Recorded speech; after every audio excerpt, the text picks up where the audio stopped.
نحمد ونصلي على رسول الكريم اما بعد فاعوذ باللہ من الشیطان الرجیم بسم اللہ الرحمن الرحیم رب اشرح لی صدری ویسر لی امری واحلل عقدۃ من لسانی یفقہوا قولی۔ آئیے اگلے رکوع کا آغاز کرتے ہیں۔ آیت نمبر 10۔ تبارک الذی ان شاء جعل لک خیرا من ذلک، بڑی ہی بابرکت ہے وہ ہستی جو اگر چاہے تو آپ صلی اللہ علیہ وسلم کے لیے ان سے کہیں بہتر چیزیں بنا دے۔ جنات تجری من تحتها الانہار وَيَجْعَلْ لَكَ قُصُورًا، ایسے باغات جن کے نیچے نہریں بہتی ہوں اور آپ صلی اللہ علیہ وسلم کے لیے محلات تعمیر کر دے۔ پچھلی آیات میں مشرکین مکہ کا جو شبہ بیان کیا گیا ہے کہ اگر محمد اللہ کے رسول ہیں تو ان پر خزانہ کیوں نہیں نازل ہوتا، یا ان کے لیے کوئی باغ ہی کیوں نہیں وجود میں آ جاتا، اسی کی تردید کرتے ہوئے اللہ تعالیٰ نے نبی کریم صلی اللہ علیہ وسلم کو اطمینان دلایا کہ وہ اللہ جو بے شمار برکتوں والا ہے، جس کے پاس خیر کثیر ہے، اللہ جس سے خیر کثیر پھوٹتی ہے، اگر چاہتا تو کفار جو کچھ بیان کرتے ہیں ان سے کہیں بہتر دنیاوی نعمتیں آپ کو عطا کرتا، ایسے باغات دیتا جن کے نیچے نہریں جاری ہوتی، اور ایک محل کیا آپ کو بہت سے محل دیتا، لیکن اس نے آپ کے لیے ایسا نہیں چاہا، اس لیے کہ یہ دنیا آپ کے لیے عیش و آرام کی جگہ نہیں ہے، اور اس لیے بھی کہ اگر کوئی آپ پر ایمان لائے تو اس لیے کہ آپ واقعی میں اللہ کے رسول ہیں، اس لیے نہیں کہ آپ کے پاس مال کثیر، محلات اور خزانے موجود ہیں۔ آیت نمبر 11۔ بل کذبوا بالساعۃ واعتدنا لمن کذب بالساعۃ سعیرا، اصل بات یہ ہے کہ ان لوگوں نے قیامت کو جھٹلا دیا ہے، اور جو قیامت کو جھٹلاتا ہے اس کے لیے ہم نے بھڑکتی ہوئی آگ تیار کر رکھی ہے۔ اللہم اجرنا من النار۔ اس آیت میں مشرکین کے کفر اور سرکشی کی وجہ بتائی گئی ہے کہ چونکہ وہ مرنے کے بعد دوبارہ اٹھائے جانے پر ایمان نہیں رکھتے ہیں، اسی لیے قرآن کریم اور آپ کی تکذیب کرتے ہیں، یعنی جھٹلاتے ہیں۔ اگر آخرت پر ان کا ایمان ہوتا تو وہاں کے عذاب سے بچنے اور جنت کی نعمتوں کے حصول کی فکر کرتے، اور آخرت کی تکذیب کرنے والوں کا ٹھکانہ اللہ نے جہنم کی بھڑکتی ہوئی آگ بنائی ہے، جو جہنمیوں کو دور سے ہی دیکھ کر شدید غضبناک ہو جائے گی اور انہیں اپنی گرفت میں لینے کی کوشش کرے گی۔ آیت نمبر 12۔ اذا رأيتهم من مكان بعيد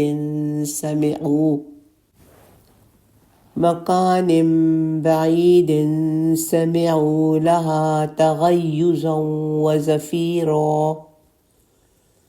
اور جب دور سے ان کو دیکھے گی تو وہ سنیں گے اس کے جوش اور اس کی پھنکار کو۔ جہنم جب دور سے ہی ایسے مجرموں کی صورت میں اپنے شکار کو آتے دیکھے گی تو غضبناک ہو کر جوش مارے گی، اور اس کے دھاڑنے اور پھنکارنے کی خوفناک آوازوں کو مجرم لوگ بہت دور سے سن سکیں گے۔ آیت نمبر 13۔ وَإِذَا أُلْقُوا مِنْهَا مَكَانًا ضَيِّقًا مُقَرَّنِينَ دَعَوْا هُنَالِكَ ثُبُورًا، اور جب وہ پھینک دیے جائیں گے اس کی ایک تنگ جگہ میں زنجیروں میں جکڑے ہوئے، تو اس وقت وہ موت کو پکاریں گے، اس وقت وہ دعا کریں گے کہ انہیں موت آ جائے۔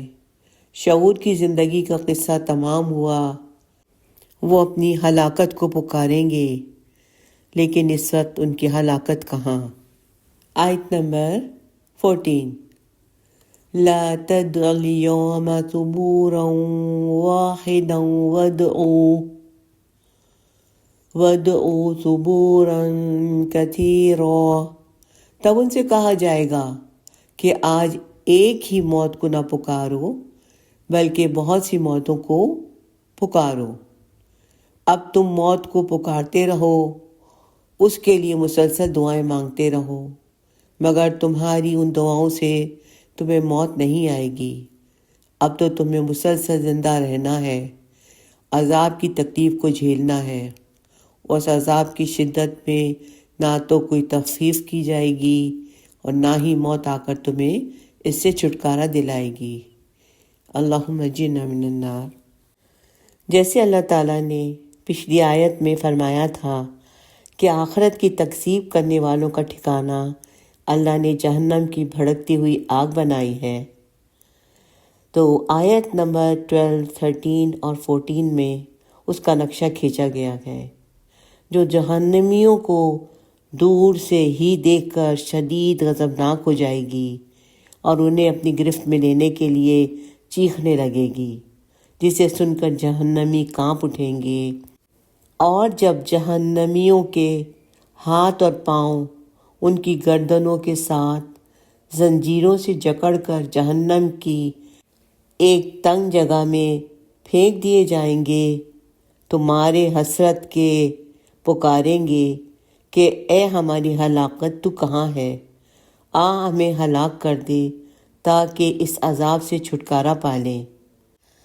تو ان کے رنج و غم کو مزید بڑھانے کے لیے ان سے کہا جائے گا، ایک ہی نہیں بہت سی ہلاکتوں کو پکارو۔ آج تم تو جس رسوا کن عذاب میں مبتلا ہو وہ اس بات کا تقاضا کرتا ہے کہ تم بہت ساری ہلاکتوں کو اس سے نجات پانے کے لیے دعوت دو۔ آیت نمبر 15، قل اذالک خیر ام جنت الخلد التي وعد المتقون۔ آپ صلی اللہ علیہ وسلم کہیے کہ کیا یہ انجام بہتر ہے یا ہمیشہ رہنے کی وہ جنت جس کا وعدہ کیا گیا ہے متقی بندوں سے؟ کانت لہم جزاء ومصیرا، ان کے لیے وہ ہوگی بدلہ اور ان کے لوٹنے کی جگہ، یہ ان کے اعمال کا بدلہ اور ان کے سفر کی آخری منزل ہوگی۔ اللہم اجعلنا منہم، آمین۔ اللہ سبحانہ تعالیٰ نے کافروں کو ڈانٹ پلاتے ہوئے اپنے رسول صلی اللہ علیہ وسلم کی زبانی کہا کہ یہ بھڑکتی ہوئی آگ اور زنجیروں سے جکڑے ہوئے حال میں تمہارا اس میں ڈالا جانا بہتر ہے یا ہمیشہ کی وہ جنت جس کا اللہ نے اپنے اہل تقوی بندوں سے وعدہ کر کے رکھا ہے، جو ان کے ایمان اور عمل صالح کا بدلہ ہوگا اور جو ان کا ابدی یعنی ہمیشہ رہنے والا ٹھکانہ ہوگا۔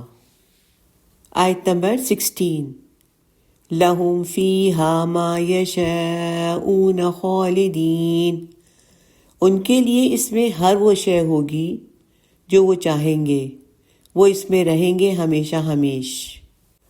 کان علی ربک وعدا مسئولا، یہ آپ کے رب کے ذمہ ایک واجب الادا وعدہ ہے۔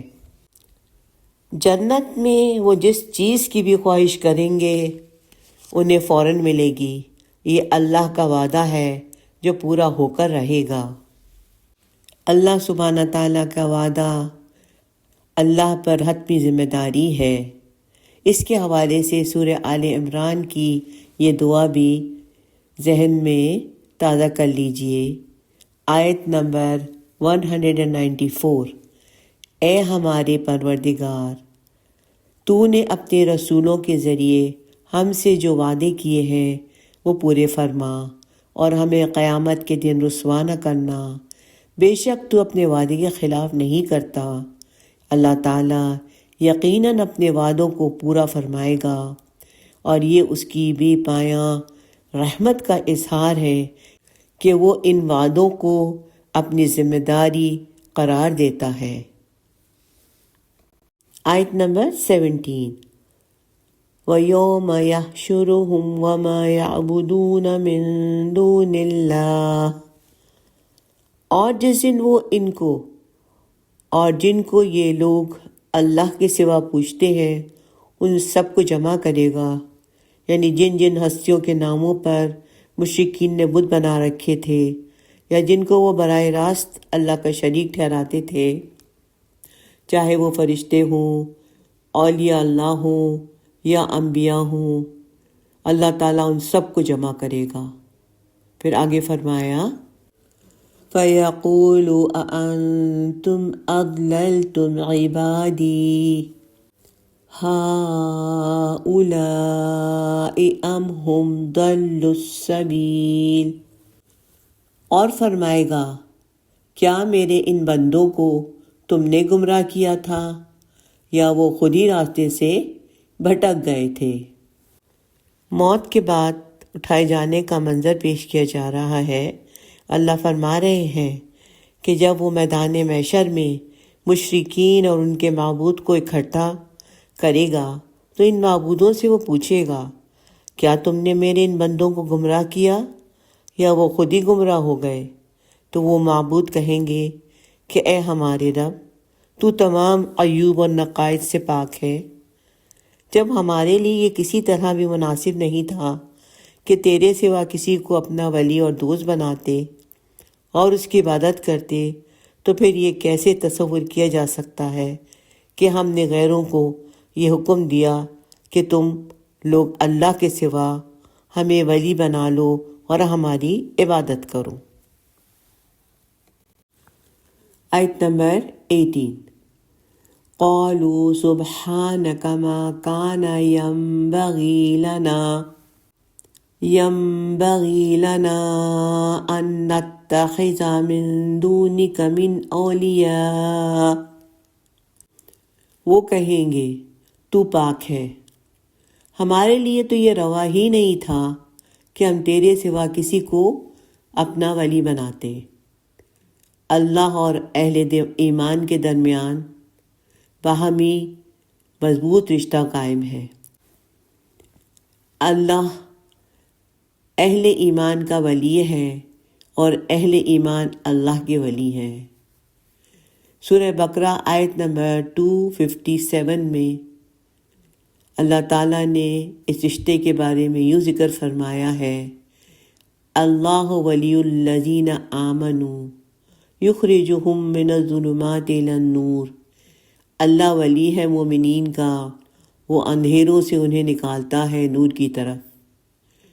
اور سورہ یونس میں اللہ تعالیٰ اپنے اولیاء کا ذکر اس طرح فرماتے ہیں، آیت نمبر 62 میں، آگاہ رہو یقیناً جو اللہ کے ولی ہیں نہ انہیں کوئی خوف ہے نہ ہی وہ غمگین ہوں گے، چنانچہ اگر وہ سچے معبود ہوتے تو ضرور اپنے بندوں کے ساتھ ولایت کا رشتہ قائم کیے ہوتے، لیکن وہ تو پوچھنے پر صاف انکار کر دیں گے اور کہیں گے ہمارا ولی تو اللہ ہے، ہم اللہ کے سوا کسی اور کے ساتھ ولایت کا رشتہ کیسے استوار کر سکتے ہیں؟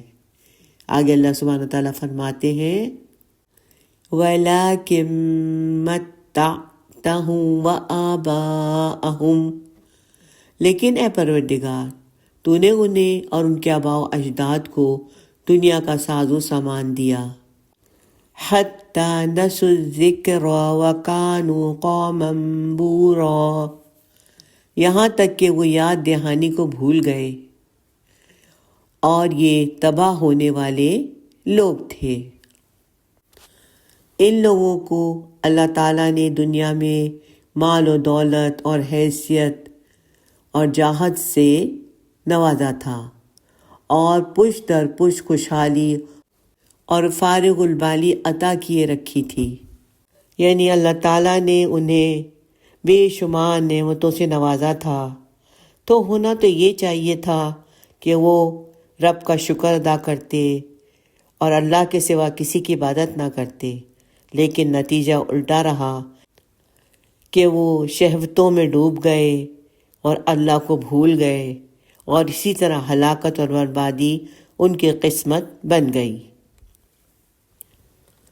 آیت نمبر 19۔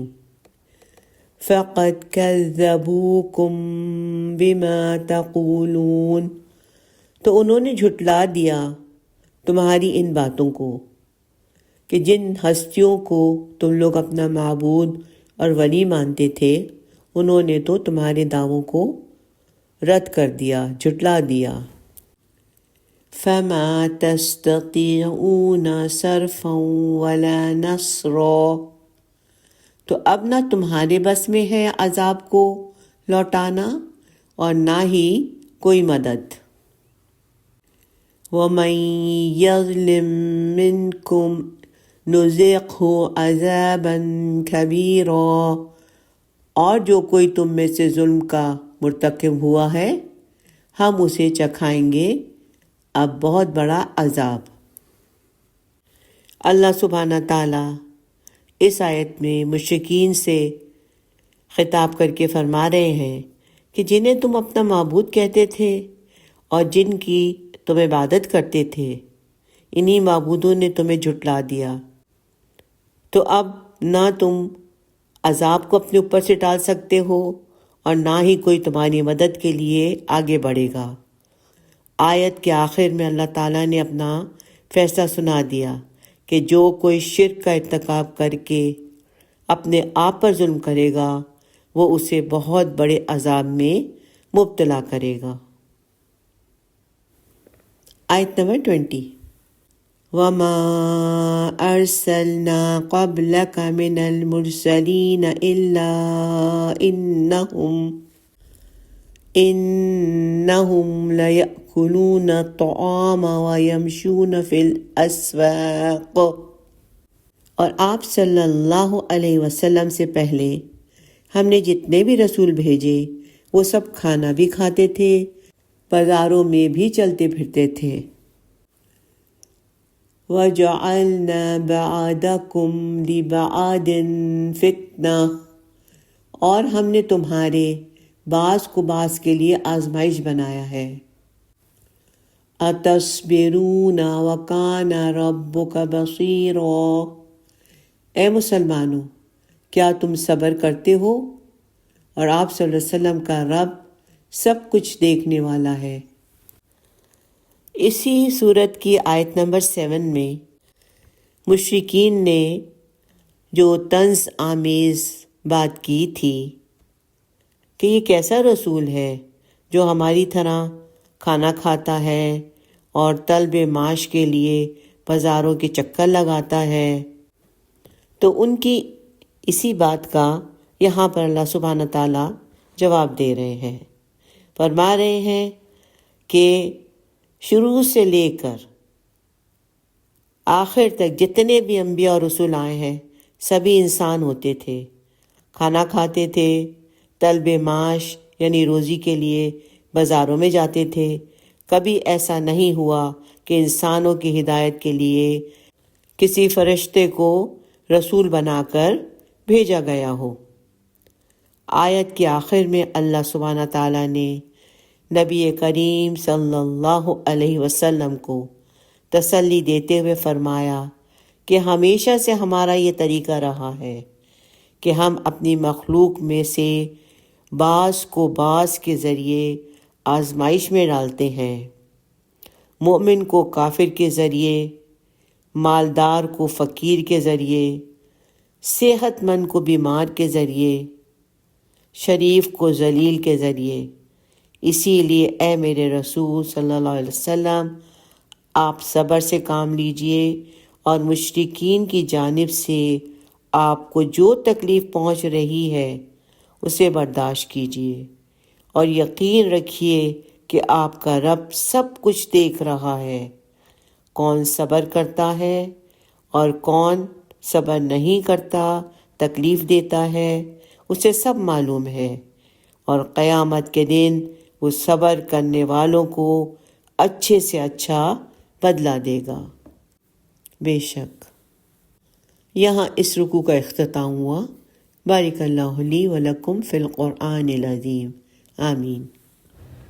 ربنا تقبل منا انك انت السميع العليم ربنا لا تؤاخذنا ان نسينا او اخطأنا، آمین۔ سبحانک اللہم و بحمدک نشہد ان لا الہ الا انت نستغفرک و نتوب الیک۔ السلام علیکم ورحمۃ اللہ وبرکاتہ۔